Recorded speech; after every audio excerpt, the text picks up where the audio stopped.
Halo gue Zen dan selamat datang kembali di IndoZen Studio. Di part 2 kali ini kita akan bahas prompting dan beberapa kesalahpahaman orang-orang mengenai prompt engineering gitu. Kita tahu bahwa prompt engineering itu adalah salah satu istilah yang cukup hot untuk dibahas di awal tahun 2022 lalu, khususnya untuk para pengikut teknologi. Ada banyak orang yang mencoba untuk mendefinisikan apa itu prompt engineering, bahkan dengan boomingnya ChatGPT dan mulai merubah pola industri. Ada beberapa perusahaan-perusahaan tertentu yang berusaha untuk mengadopsi dan merekrut orang yang paham apa itu prompt engineering. Dan tentu saja banyak konten kreator FOMO yang ikut-ikutan bahas prompt engineering dengan thumbnail gambar duit gitu ya, agar banyak orang yang nonton gitu. Which is itu nggak salah, namun seringkali apa yang mereka jelaskan itu kurang lengkap gitu. Gue nggak merasa apa yang gue katakan paling benar, namun gue akan coba untuk mengoreksi kesalahpahaman yang kerap terjadi mengenai prompt engineering. Gue berani untuk mengoreksi kayak gini karena gue udah mengerjakan kurang lebih 200 proyek yang berkaitan dengan generative AI dan prompt engineer sejak tahun 2022. Jadi paling tidak gue punya modal untuk ngomong berdasarkan pengalaman yang pernah gue alamin mengenai prompt engineering dan generative AI gitu. Salah satu proyek yang gue kerjakan adalah sebuah karya ilmiah yang gue cantumin di deskripsi. Dan selain koreksi, video ini juga merupakan tutorial lanjutan dari video sebelumnya. Jadi buat kalian yang belum nonton video sebelumnya, silahkan tonton dulu. Oke, di sini jadi kita akan bedah dulu bagaimana sebuah prompt itu bekerja. Gue akan coba untuk mematahkan ekspektasi dangkal kalian ya, yang berpikir bahwa prompt engineering itu hanya bertugas untuk menulis sebuah prompt. Yes, well itu nggak salah, tapi kurang lengkap. Nah sebelum ke prompt kita mesti paham dulu apa itu Gen AI atau Generative AI. Jadi Generative AI ini adalah sebuah teknologi yang bisa menghasilkan output dari sebuah input. Simpelnya kayak gitu. Nah input dalam konteks ini adalah prompt. Apa itu prompt? Prompt adalah sebuah perintah teks tertentu untuk membimbing sebuah model AI yang sudah dilatih sebelumnya untuk menghasilkan sebuah output. Pertanyaannya adalah output seperti apa? Nah, outputnya ini tergantung dari modelnya. Jika fokus kalian adalah diffusion models atau model generatif berbasis diffusion, maka kalian akan menghasilkan output berupa aset visual. Karena dataset yang digunakan untuk base model dari Stable Diffusion adalah gambar dan teks gitu.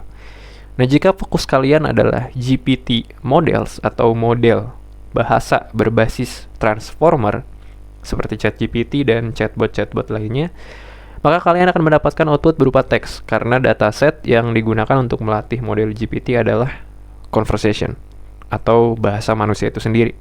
Dan karena GPT models juga adalah bagian dari Natural Language Processing atau NLP, sebuah bidang yang berfokus pada interaksi antara komputer dan bahasa manusia. Sedangkan Stable Diffusion itu menggunakan diffusion models dengan UNet sebagai komponen utama untuk denoising, atau kadang-kadang menggabungkan prinsip-prinsip dari VAE atau Variational Autoencoder.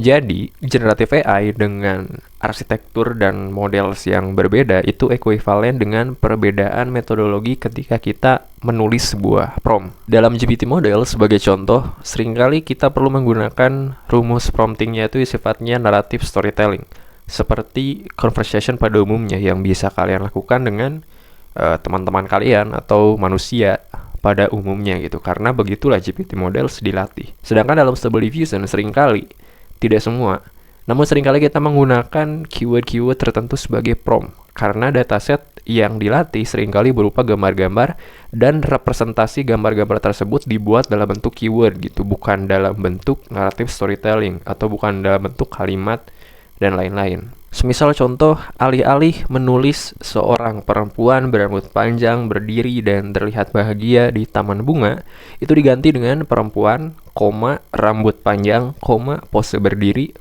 ekspresi bahagia, di taman bunga, titik gitu.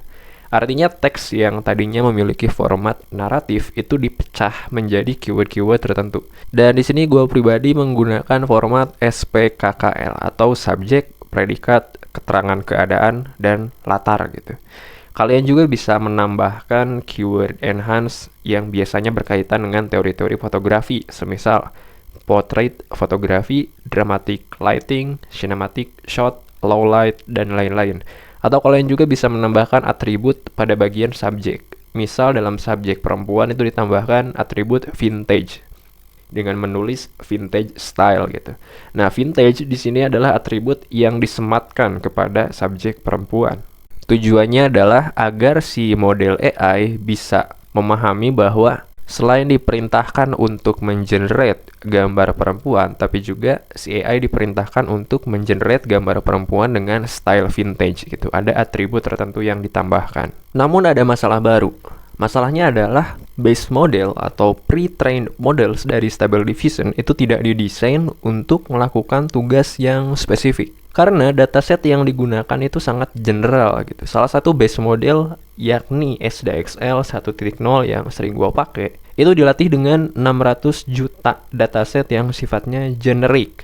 Nah, di sini kita perlu menggunakan proses fine tuning. Apa itu fine tuning? Fine tuning adalah sebuah proses penambahan dataset dan parameter ke dalam base model. Artinya, jika kalian menggunakan base model SDXL 1.0 dan ingin mendapatkan output berupa foto wajah, let's say Harley Quinn, maka kalian perlu menambahkan dataset berupa gambar Harley Quinn dan parameter tertentu ke dalam base model yang nantinya akan menghasilkan model baru bernama LoRA atau Low Rank Adaptation. Nah, si LoRA ini dapat dikombinasikan dengan prompt kalian sehingga outputnya itu akan lebih spesifik sesuai dengan harapan kalian. Gue akan menjelaskan bagaimana proses fine tuning bekerja itu di video yang terpisah secara khusus karena cukup kompleks juga. But anyway, kita balik lagi ke pembahasan. Nah, di sini ada yang namanya prompt syntax atau prompt modifier. Apa itu? Nah, ini berupa tanda-tanda yang seringkali digunakan dalam sebuah prompt untuk menegaskan, memisahkan keyword-keyword tertentu sehingga AI dapat menerima perintah yang jelas. Nah, di sini ada beberapa prompt modifier yang gue tahu kita akan coba untuk mengaplikasikannya dalam prompt yang kita tulis tadi gitu. Oke, jadi di sini ada prompt yang berisi keyword berupa perempuan berambut panjang, pose berdiri, ekspresi bahagia di taman bunga, dan gue tambahkan satu keyword yaitu sunset.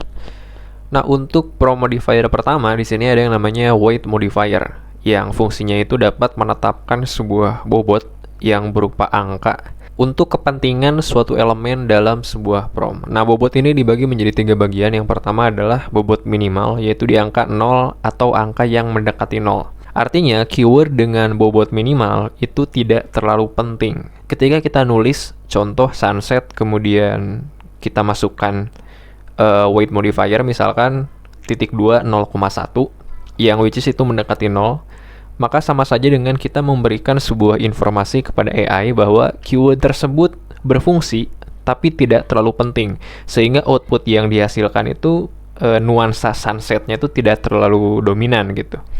Nah, kemudian di sini ada bobot ideal yaitu 0,5, yang artinya bobot tersebut seimbang.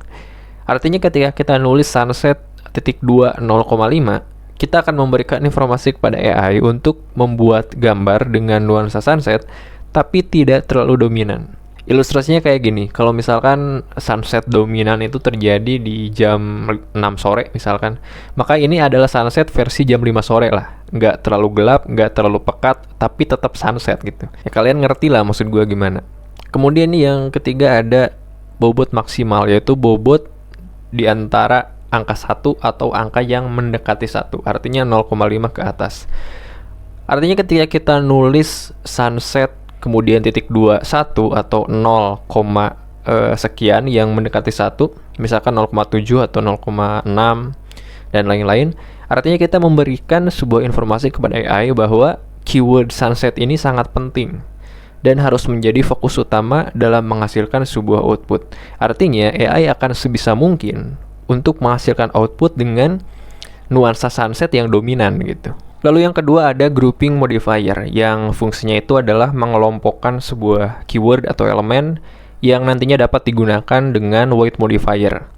Sebagai contoh gini, alih-alih hanya menulis sunset, kita ingin menambahkan keyword penegasan lain seperti beautiful gitu, beautiful. Artinya menjadi beautiful sunset.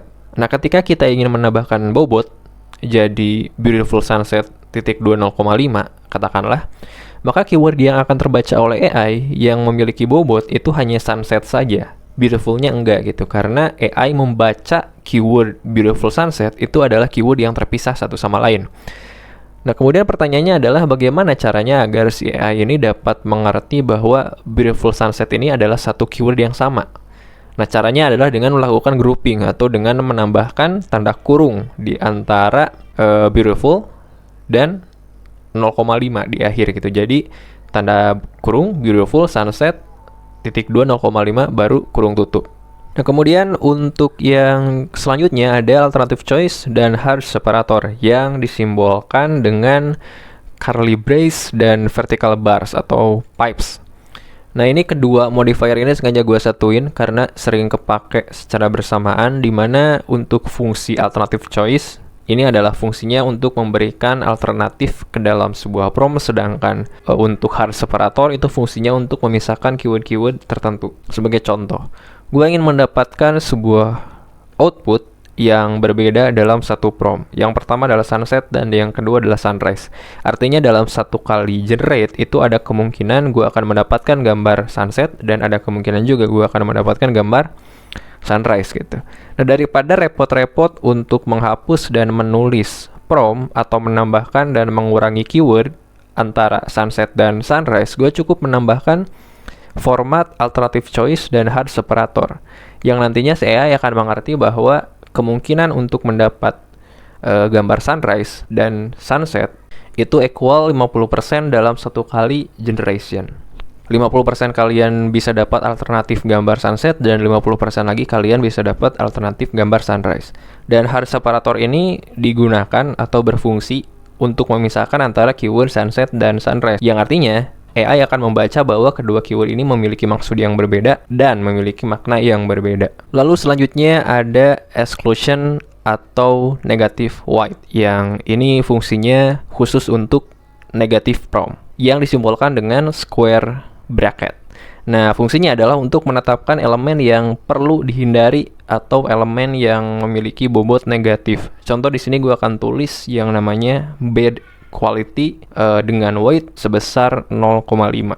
Artinya, keyword bad quality itu harus dihindari atau diminimalisir dengan bobot 0,5. Yang mana secara sederhana adalah kita berusaha untuk menginstruksikan kepada AI bahwa output yang akan dihasilkan itu harus terhindar dari yang namanya bad quality atau kualitas yang jelek. Lalu selanjutnya ada placeholder atau variable yang ditandai dengan simbol angle bracket. Nah, ini fungsinya untuk menandai sebuah tempat di mana variabel atau placeholder yang digunakan dalam sebuah prompt itu ada di luar dari prompt itu sendiri. Contohnya, tanda ini bisa digunakan ketika kalian pakai LoRa. Artinya si LoRa ini merupakan model yang di luar dari prompt, tapi bisa dikombinasikan dengan prompt itu sendiri. Lalu yang terakhir ada string literal, yang fungsinya adalah untuk menandai sebuah elemen atau keyword yang harus diinterpretasikan sebagai sebuah satu kesatuan gitu. Contohnya di sini adalah beautiful sunset. Kalau misalkan kita nggak pakai string, maka ada kemungkinan si AI itu akan membaca bahwa beautiful sunset ini merupakan dua keyword yang terpisah, keyword beautiful dan keyword sunset. Tapi jika kita pakai string, maka si AI akan membaca bahwa beautiful sunset ini merupakan keyword yang sama, sehingga interpretasinya itu menghasilkan output yang berbeda nantinya. Nah, dengan memahami dan menggunakan bobot ini serta beberapa rumus-rumus prompt dengan benar, maka kalian bisa mengontrol hasil yang dihasilkan oleh model generatif dalam konteks ini adalah Stable Diffusion secara lebih efektif.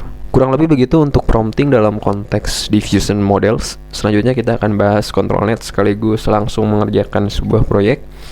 Nah, sebelum kita masuk ke ControlNet, ada baiknya kalian eksperimen dulu, kalian coba-coba dulu, dan kalian boleh share hasil eksperimen kalian di Discord.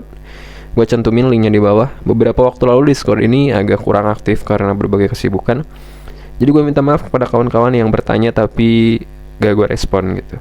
Nah, untuk kali ini dan hari-hari berikutnya, gue akan coba untuk cukup aktif di Discord, dan gue juga minta kalian untuk membantu mengaktifkan komunitas gitu. Jadi bagi teman-teman yang ingin bertanya, sharing ilmu atau diskusi mengenai teknologi, mengenai AI dan lain-lain, atau mungkin kalian ingin sharing proyek, kalian ingin nge-hire orang-orang yang paham generatif AI, mungkin kalian bisa masuk gitu. Karena gue juga gak mungkin on tiap hari.